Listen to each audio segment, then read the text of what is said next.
Hello and welcome to Stand in the Gap. I'm Sam Rohrer, and I'm going to be joined again today by Pastor Isaac Crockett as we examine another controversial cultural issue affecting our nation. And as we always do on this program, we identify a problem, the root problem, and then the solution, because we believe that there is no issue facing our nation politically, economically, socially, or morally for which God's Word does not hold the full answer. And so far on this program, in those past programs, we focused on such issues as racism, opioid addiction, homosexuality, marriage, finance, the national debt, and many, many more. Today, the issue is health care, which in America is systematically being dismantled with higher costs, less access to care, as well as the quality of that care, and with great harm being inflicted against the doctor-patient relationship, all of these being the result. Now, many people who embrace a socialistic approach to health care are pushing even harder and harder for greater government involvement of doctors, hospitals, pharmaceutical companies, with universal coverage for all people, they say, being demanded, or even non-citizens. And with the advent of the Affordable Care Act of 2014, better known as Obamacare, the drive towards socialized medicine and the destruction of our health care system was greatly accelerated. Yet in the midst of all of this, there is a bright spot where what is known as health care sharing is growing and flourishing, and where families are finding affordable health care and community, and still able to keep the doctors they want and trust. Perhaps even you and your family have taken advantage of this. And if not, by the time we're done, you might be inclined to check it out. Our title for today's program and that of next week is this: The Health Care Controversy, a Health Care Solution. Our guest for today's program and for the next two programs, this one and next week, is Anthony Hopp, Vice President of External Relations for Samaritan Ministries. And with that, I'd like to welcome into our program today, for the first time, Anthony Hopp. Anthony, thank you for being with us today. My pleasure, Sam, Isaac. It's good to spend some time with you. Well, we're glad that you are a part. Anthony, not too long ago, you were on our national radio program, Stand in the Gap Today, and we covered some of the things that we want to cover on this program.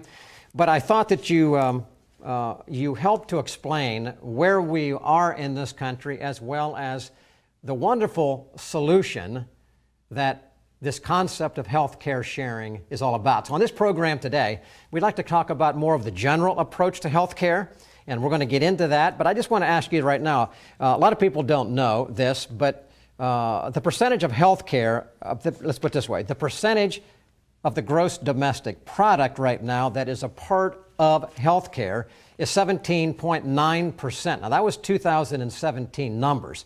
Now, 2018 through 2027, that's to go to 19.4%, which is a big increase, and to reach about $6 trillion. Now, those numbers are almost too big to handle, Anthony, and I know most people have no idea what $1 trillion is. But when I combine that with some changes made in Washington just not too long ago, where the debt ceiling, meaning in this country, was absolutely lifted, totally absolved and done away with to 2021, which means that we can print money beyond what anyone can imagine. All of that is going to factor into healthcare. So I know that costs are a big concern, but just to start this segment, this program off today, what's been your experience dealing with healthcare for all these years from the standpoint of if there was an overarching concern that people in this country have relative to healthcare? Is it about cost or is it about something else? It's about a lot of things, Sam and Isaac. You know, certainly there are a myriad of concerns and dilemmas that face the American people. But if I had to pick one, I'd probably say it's the emergence and the clash of two very divergent, diametrically opposed healthcare ideologies. On the one hand, we have a patient-centered, consumer-driven, free market approach, and on the other hand is a government-sponsored, socialized approach. And as we streak closer and closer to the 2020 election, the discussions around this issue will only increase, and it's incumbent upon us as followers of Christ to be thinking critically and biblically. Anthony, that is great. I didn't know what you were going to say, but I agree with you. And ladies and gentlemen, we're going to come back now after this first break here, and we're going to get into talking about one of those items that Anthony mentioned was socialized medicine versus what we now have. We're going to talk about that, as well as asking him to kind of outline, as we've just talked, 4 of the leading issues of greatest concern to what's happening in healthcare in the United States. We'll be right back. Truth, flexible or permanent? The Bible, ancient history, or powerfully relevant? Culture, a reflection of enlightenment or warning signs? The pastor, commentator, or frontline combatant? Every day, American Pastors Network speaks to these questions where and when they matter. With hundreds of affiliate radio stations nationwide, a website and mobile app screening today's headlines through the twin lenses of the Bible and the Constitution, educating, informing, equipping. This is the American Pastors Network. The time is now to stand in the gap for truth.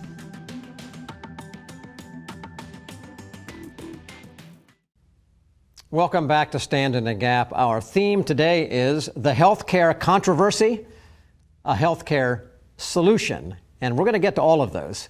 Most of the first part, the controversial part on this program, the next program, we're going to be dealing with the solution. But Anthony Hopp is our special guest. Anthony, let me go right into the issue now with you.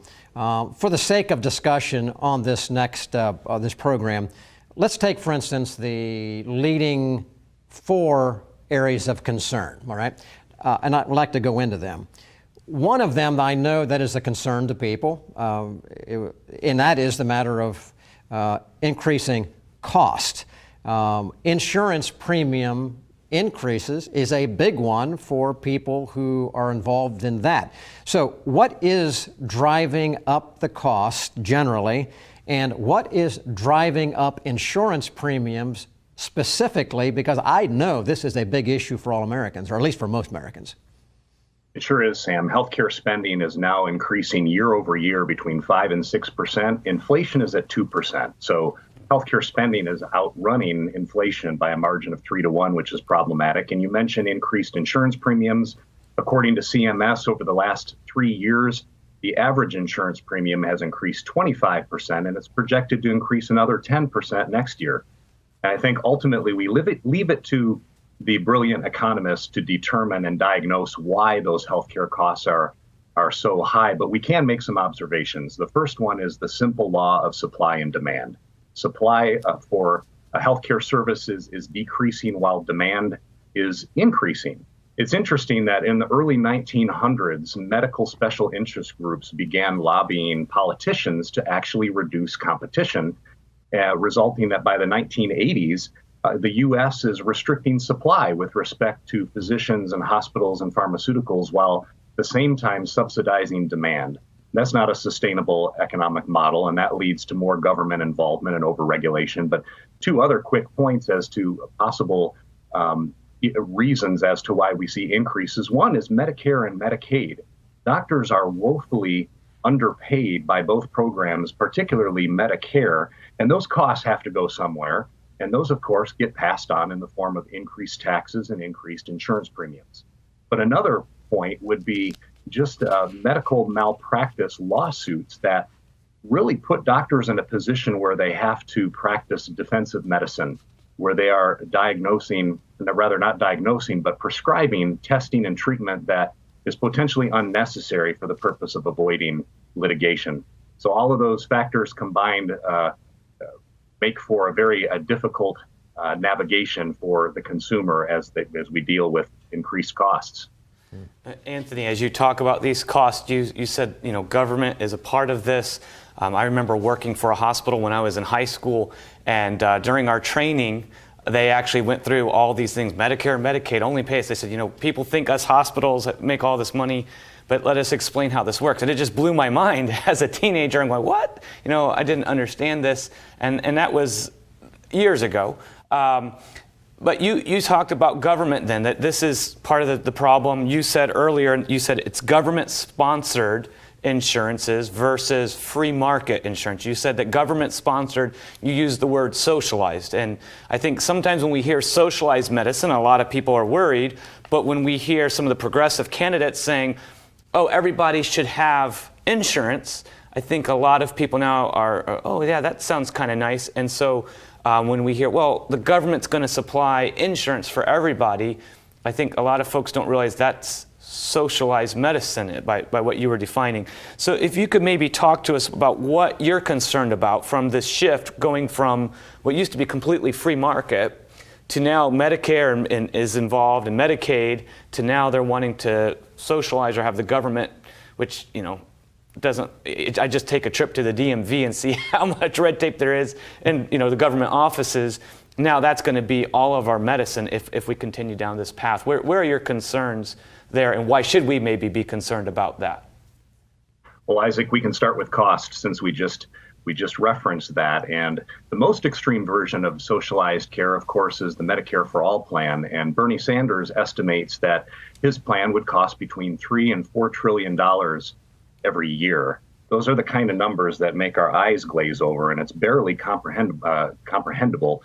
And just for perspective, Obamacare over the last decade has cost a total of $940 billion, which isn't any small amount, but it's under $1 trillion, and that's over 10 years. So Medicare for All is essentially 30 to 40 times the cost of Obamacare. So now we're starting to talk real money. But I think the bigger concern are the implications of a socialized system. Twyla Braze, who's the co-founder and president of the Citizens Council for Health Freedom, remarks that in our country, we already have a degree of socialized care in the form of government programs such as Medicaid and Medicare and the VA and Obamacare, and they're not working so well. They're facing insolvency, they're jeopardizing state budgets, they're restricting access to care. And part of the appeal with socialized care, in addition to it being free, which we've just discussed, it isn't free. That's quite a price tag at $3 to $4 trillion a year. But also this utopia of being able to get care whenever you want. And the irony is that it actually jeopardizes the very freedoms we enjoy, the freedom to choose one's own doctor, the freedom to receive individualized care or spend my healthcare dollars the way I see fit.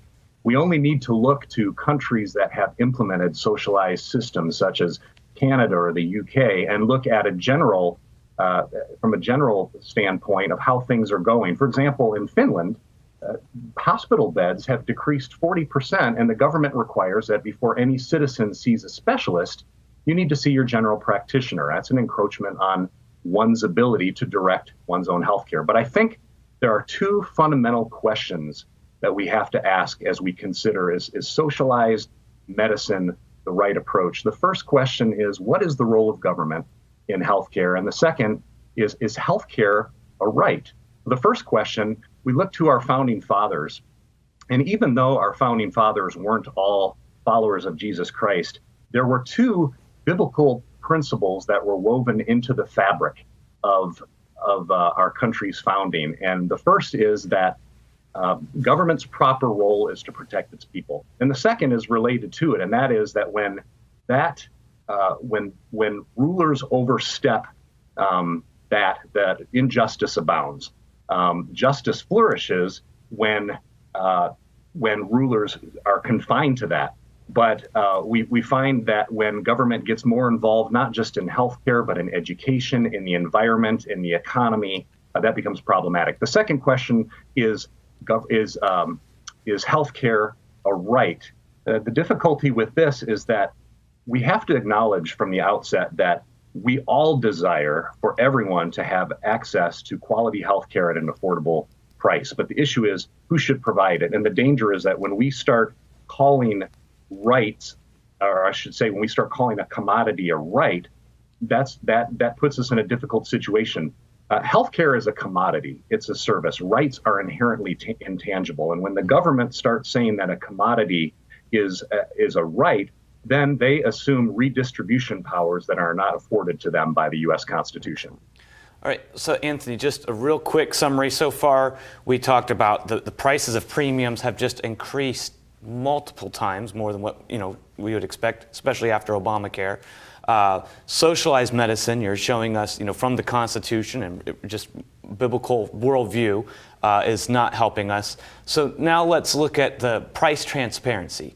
That's a word that we hear the president talking about. That's been brought up. What is that, and what's the problem that needs to be addressed in that area? Price transparency is just knowing what goods and services cost, and it's increasingly difficult to find that out these days. I think the best example is if we look at the anatomy of an insane billing system. Now, the following example is a humorous one. It's not my own. I can't remember where I came across it, but it does a good job of demonstrating the current state of matters, and it's this. Imagine that we're at a supermarket and we want to buy a banana, and the rules are that you can buy the banana for $1 using a MasterCard, you can buy the banana for $2 if you use a Visa, or you can pay $9 if you pay cash. But the rules are that in order to use the MasterCard and get the $1 deal, you have to be age 65 or older. In order to use the Visa card and get the $2 banana, you have to either have a nice employer or a decent income. Otherwise, it's $9 in cash. And perhaps the most bizarre rule in this scenario is that you don't know the price of the banana until you've eaten it.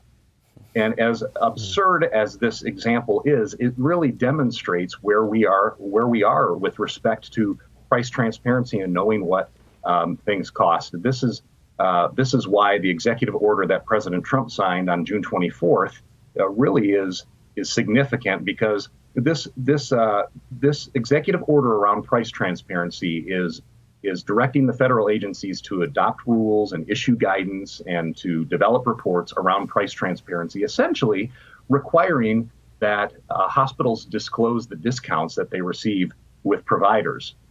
For example, should a metabolic blood test cost $11 or $952? And the answer is that it currently costs both.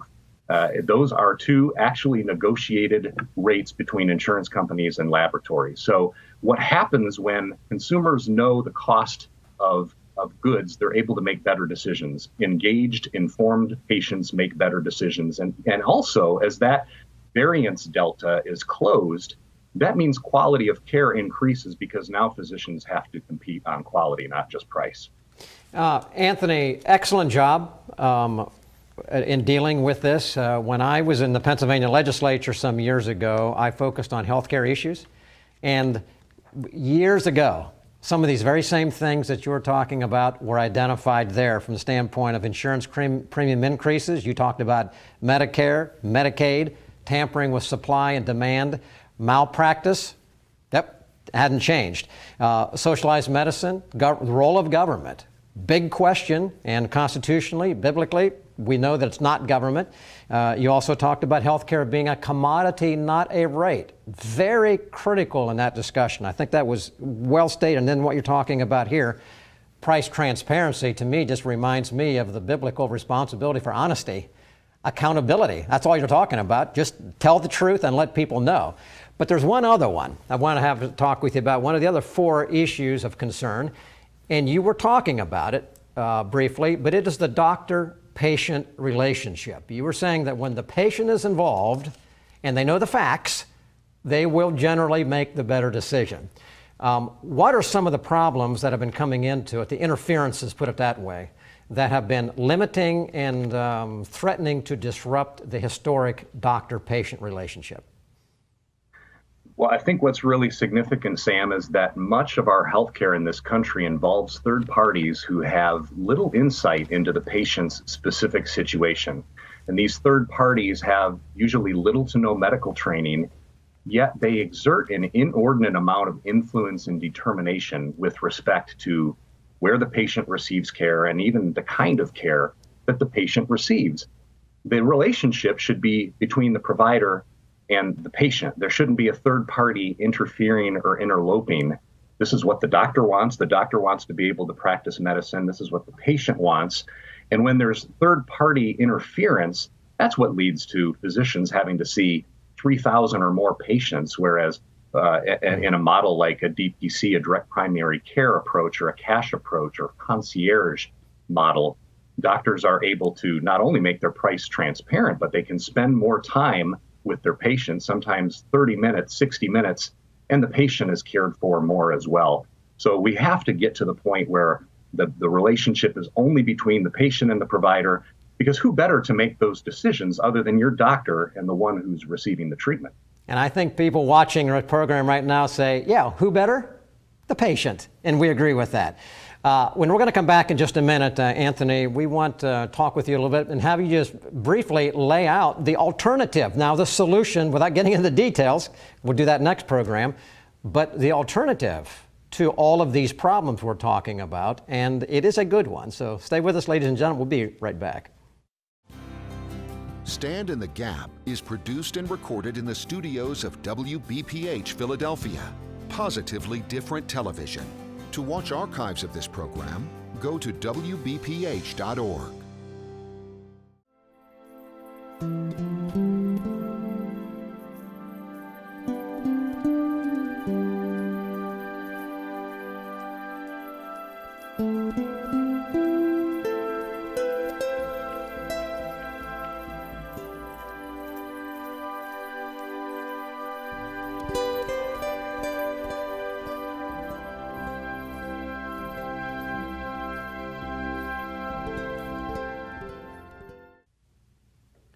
Welcome back to Stand in the Gap. I'm glad that you're watching today, and if you're just tuning in right now, we're finishing some things up, but you can catch the whole program online.